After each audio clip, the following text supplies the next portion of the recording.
We are coming into the last full moon of the year already. Can you believe that, guys? This full moon is illuminating our awareness in ways that are perfectly suited to us being able to move into 2025 with clarity and awareness. In this video, we're going to be taking a look at the energies that are coming in with the actual full moon, in addition to taking a look at the astrological cosmic energies shining in from now through the end of the year. So let's go ahead and dive in.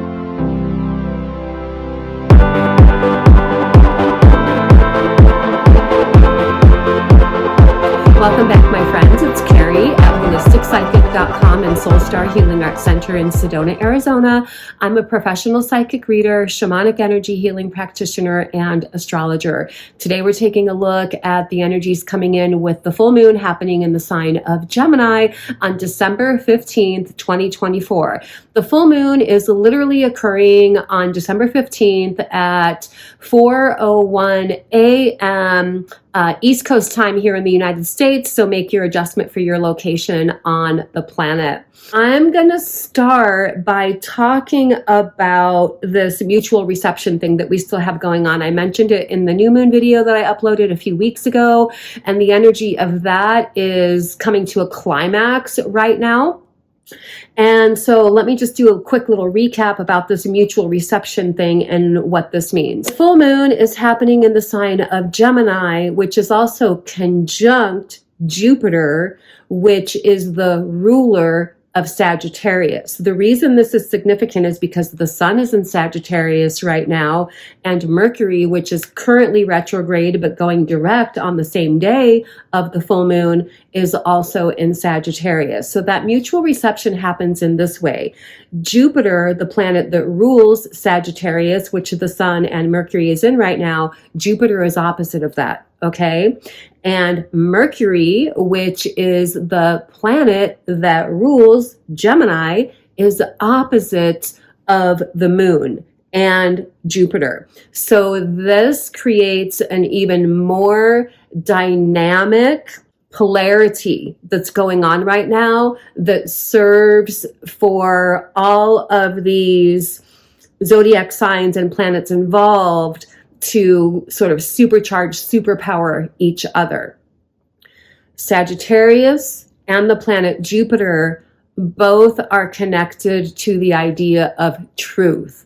It's seeking the truth. So one of the main things that we have going on with this full moon is awareness around what our deeper truths are.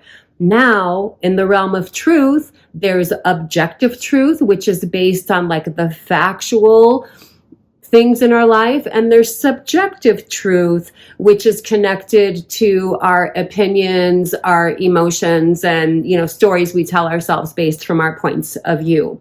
And so the deeper thing that's coming up collectively right now is sort of sorting out the deeper objective factual truths versus what the subjective stories are, the narratives are that we tell ourselves. And ultimately, with Mercury being retrograde, this is a time where we can have more clarity around what are the stories that we've been perpetuating that may be keeping us stuck or in an energy of stagnation, that we're ready to purge, release, so that we can empower, activate, energize the deeper truth of our things that are connected to who we are, the ways that we want to live, the philosophies that we want to live by, our expansion. Jupiter is about expansion. And Jupiter can also be about the future. However, Jupiter is retrograde conjunct this full moon. And so my intuitive sense on this is that Jupiter retrograde is reviewing what we need to clear away from the past so that we can really embody the here and now with clarity, awareness, conscientiousness, which of course that energy is going to be automatically infusing the now and our future with a new wave of empowerment that comes with that clarity. Now, here's another thing I want to talk about with the moon specifically. The moon is out of bounds right now. And when a planet or the moon is out of bounds, it makes the energy of that planet be a little bit more eccentric or a little bit more extreme. And so this full moon has a little bit of a more intense quality to it because it's out of bounds, and Jupiter being conjoined with the moon can amplify that energy even more. But what does that mean? I'm going to share a few things that are connected to qualities of the moon out of bounds. It really ultimately comes down to us shifting into more of a sense of boldness, more of a sense of embracing what your truth is, what your path is. It gives us a boldness to leave behind situations, in this case, that really have been serving to keep us stuck, that we're ready to move forward from and be liberated from. It's also about following your own path. Now, this is interesting because Jupiter being connected to the archetype of the truth seeker is very much about living life to the beat of your own drum, living life in regard to what your own individual sense of spiritual alignments are. And the moon out of bounds is very much about these energies as well. So this is going to be prominent. Likely we're already feeling this energy. We're already feeling this sense of, you know what? I'm ready to just clear away anything that I've taken on from society, other people, anything that's been projected onto me about any type of expectation that really is not who I am or connected to the direction I'm going in life. This energy that's coming in with the moon out of bounds gives us the boldness, the courageousness, the gumption to shake those things off and just drop into remembering this is who I am, this is my path, this is my truth, this is my direction, and this is what I'm committed to energizing and empowering right now. The reason I'm saying that this full moon is perfectly preparing us to shift into 2025 with clarity and awareness is because we also have several planets that are retrograde right now that are going to be turning direct right after the first of the year. So this also lends itself right now to introspection. Retrograde planets are more introspective and doing the work internally. So doing this now is setting the stage for clear, concise, direct movement forward in our lives in 2025 as some of these planets are going direct. As far as the elements go, we primarily have a balance of fire and air right now, which gives us a little bit of a taste of what 2025 and 2026 is going to be about, because the outer planets, which have been in earth or water signs, are shifting in 2025 and into 2026 into fire and air. And so that is igniting our enthusiasm. What does fire do? It expands. What is the energy of air? Air is lightness. It can also be connected to illumination, clarity of awareness. So we're moving from an energy of sort of grounded, maybe even feeling with, earth and water together, like we're moving through mud over the past few years, into suddenly we're liberated and can expand. So honestly, the best intention that we can set for ourselves individually right now is to just go with the energy of being in this internalized time of self-reflection, self-examination, We are coming into the winter solstice, and I'm going to try really hard to have time to come on and do a separate video specifically about the winter solstice. We are, as I mentioned in the last video, literally right now in the very darkest time of the year. By the time we come into the solstice on the December 21st, 22nd, the days are starting to grow lighter again. And so this darker, introspective, internal period that we've been in for fall is about to shift as we're coming into the very end of December and the beginning of January. And so as far as personal growth practices go, empowerment practices go, this is really the time to be doing your clearing, releasing intentions and ceremonies, especially with the full moon, because for the last 2 weeks of December, except for we do have a new moon like the last day of December, but for this last 2 weeks, between now and December 30th, the moon is going to be waning. It's coming from the lightness of the full moon and returning to dark again. And that phase of the moon is the best time of doing clearing and releasing, intention setting, or personal ceremonies.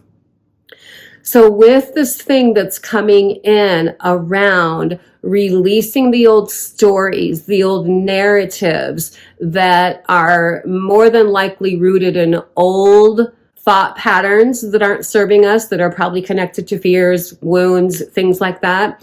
A good way to clear those things would be to do some journaling about them or just write them down, and then as a purification ceremony, burn those pages. When we do that, when we write things down, we're taking what might be in our awareness on some type of deep unconscious, vague, abstract thing, and bringing it into the consciousness of our awareness and bringing it into the physical world, from the etheric into the physical, and then we return it to spirit again with burning it with the intention of purification. Those are the types of ceremonies that I'm going to be doing for myself here in my little fireplace in the next 2 weeks. Even if you don't have a fireplace and you're not in a space where you can safely have a fire outside, you can always just burn paper like in your kitchen sink and run water so the fire goes out right away. Something like that, as long as you're doing it in a safe way.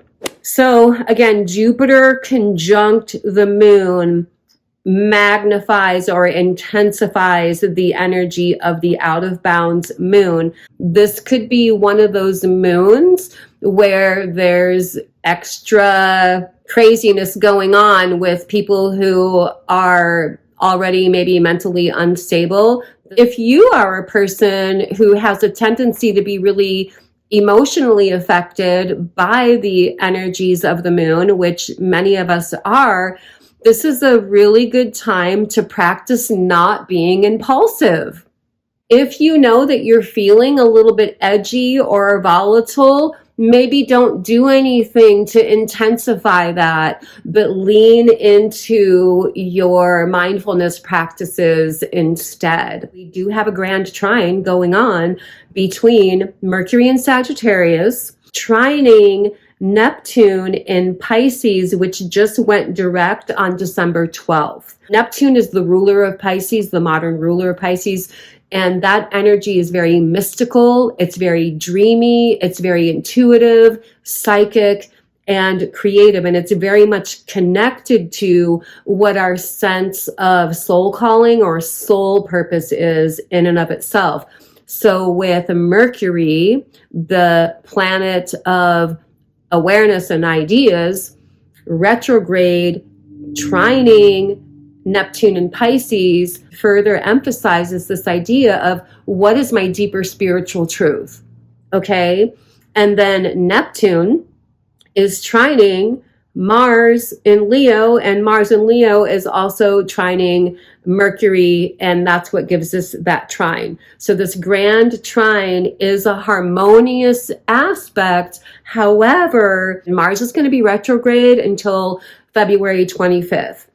Mars in Leo, its natural energy is going to be like raring to go, raring to shine out into the world, like ready to just kind of step into full expansion radiance. But retrograde right now, it's not so much a time of here I am fully leaping into my radiance and getting out there into the world. However, it is a time to get clear on what your internal motivation is. Like a good way to utilize this retrograde energy with Mars is inwardly taking action. What do I need to clean up within me in order to be fully ready to radiate and express out into life as we're coming into the beginning of the year? Jupiter is also retrograde right now.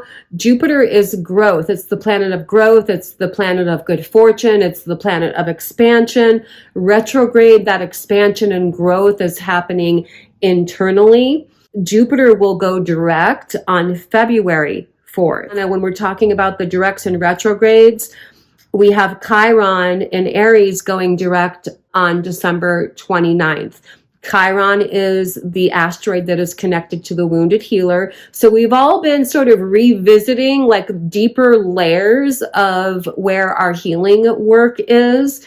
And then when it goes direct on the 29th, if we do our personal growth work now in these ways that I'm talking about, then we can come into the new year with almost like a refreshed clarity of empowerment that comes from us feeling like we have achieved those deeper layers of healing. Of course, we're still in the very beginning little tiptoe phase of Pluto having just recently moved into the sign of Aquarius on November 19th. And that energy is still also contributing to us feeling like we're going through a little bit of a birthing canal, growing pains process in our life right now. And that's mainly because of that Mars retrograde, which will go all the way back into Cancer again and then go forward again, is going to be making this opposition to Pluto until February 25th. And so between now and then, it's going to feel like that kind of expansion, contraction energy, but that's a normal part of a birthing process. And that includes symbolic spiritual processes of rebirth and renewal as well. And then the other thing I'm going to just mention here, and we'll be talking more about this here on this channel as we're getting a little bit closer, is the nodes of the moon. The nodes of the moon have been on the Aries Libra axis for the past year and a half. The Aries is all about self and Libra is all about relationship. So for the past year and a half collectively, we've all been going through some type of dynamic in regard to self versus relationship. How do I show up for myself and my self-love? How do I show up in relationship? How do I show up in partnership? What feels aligned? What feels balanced? What feels harmonized or not? What feels fair? Now, on January 11th, the nodes shift into the Pisces Virgo axis. And this is where they will be for the next 18 months. And this also is deeply connected to this theme that's showing up now about realizing, embracing, energizing, and empowering our deeper truths, okay? Because Pisces is the archetype of the mystic. Virgo is the archetype of the high priest or the high priestess. Both of these signs have to do with healing and wellness and things that are connected to our deep soul work. Pisces can be seen as the dreamer of that, while Virgo is like the manifester of those themes. honestly, everything's always in divine alignment. We're coming into wintertime. Wintertime is the time of going within. There's no rush to a finish line. There's a wisdom in going with the flow of the natural energies and trusting that allowing yourself to embody the natural energies of going inward, nesting, retreating that you are experiencing now. Just do it. Let yourself have a little hibernation time as we're moving through the holiday season here. And in the end, it's going to mean that you come out on the other side with not only clarity and awareness, but the physical vitality and ambition to move forward. So I'm going to pull a few cards for us here. Let me just grab my deck.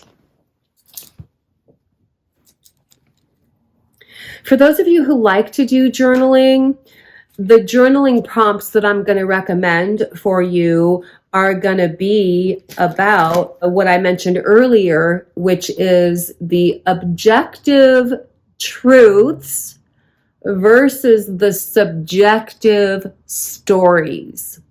Again, subjective truth is based on your personal point of view, your opinions, your senses and feelings about things, where objective truth is based on factual evidence.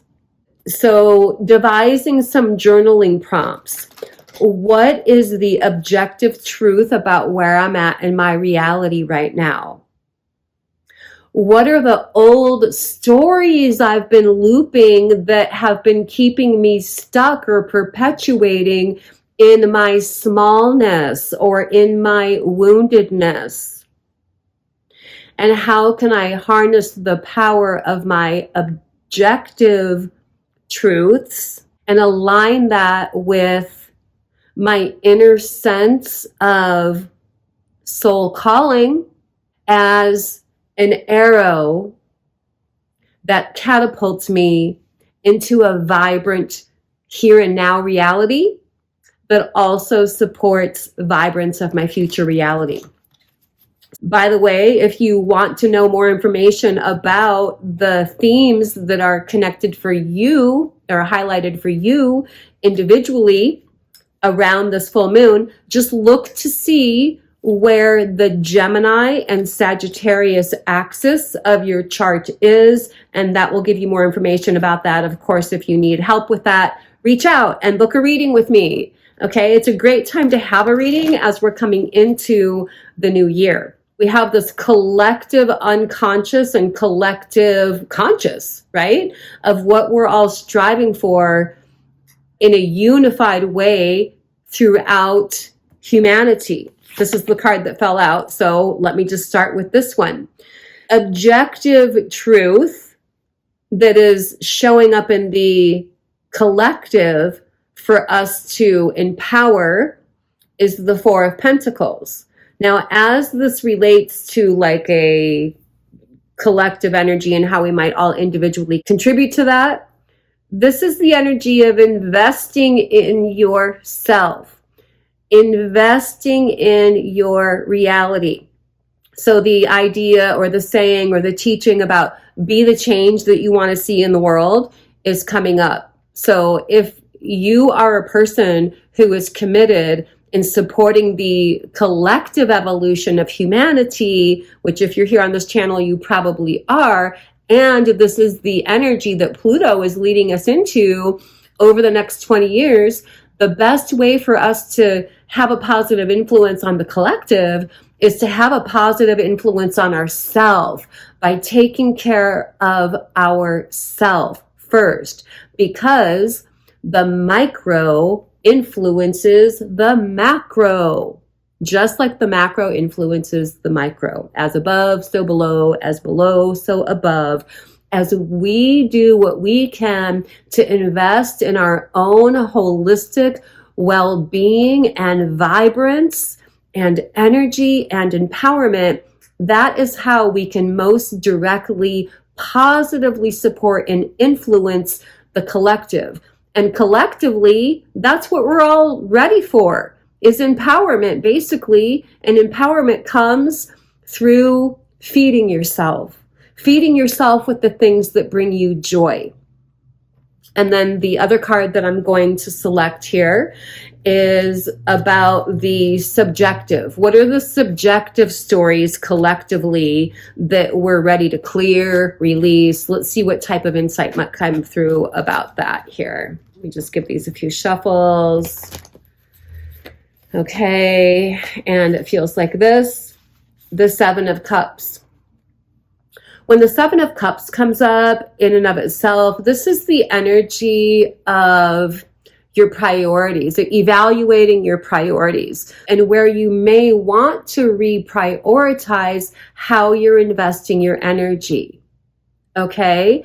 And so when I look at this in regard to a collective, subjective story that may want to heal, what's coming to my awareness with this when I tune in psychically on the collective is the awareness that because of all the vast layers of different kinds of imbalanced things going on in the world, craziness going on in the world, you know, it would be expected that many of us feel a little bit powerless to choose. Powerless, like we feel like there's extenuating circumstances in our world that are kind of taking the wind out of our sails, right? There's horrific wars going on that bring us all collectively into despair, right? And so some of us could even feel like survivor guilt. Who am I to pick and choose about what I want my priorities to be when there's horrific, barbaric devastation going on in the world? On that level, the best thing that we can do is pray and hold space for healing in the best ways that we can, and not let ourselves get sucked into powerlessness because of the collective despair that we can feel, because honestly, that is what the dark force wants. The dark forces want the light workers to be rendered powerless. So collectively, the story that we're clearing is that we're not powerless. We do have the ability to choose what we want to prioritize. And many of us are choosing to prioritize things that, are connected to our personal lives, but in ways that do positively impact, ripples out in our spheres of influence and collectively elevate our respective communities, which are all interconnected on that collective level. So I would love to hear what your take on all of this is. If you want to share in the comments below, please feel free. All my love, blessings, namaste, and I will see you shortly in the next video.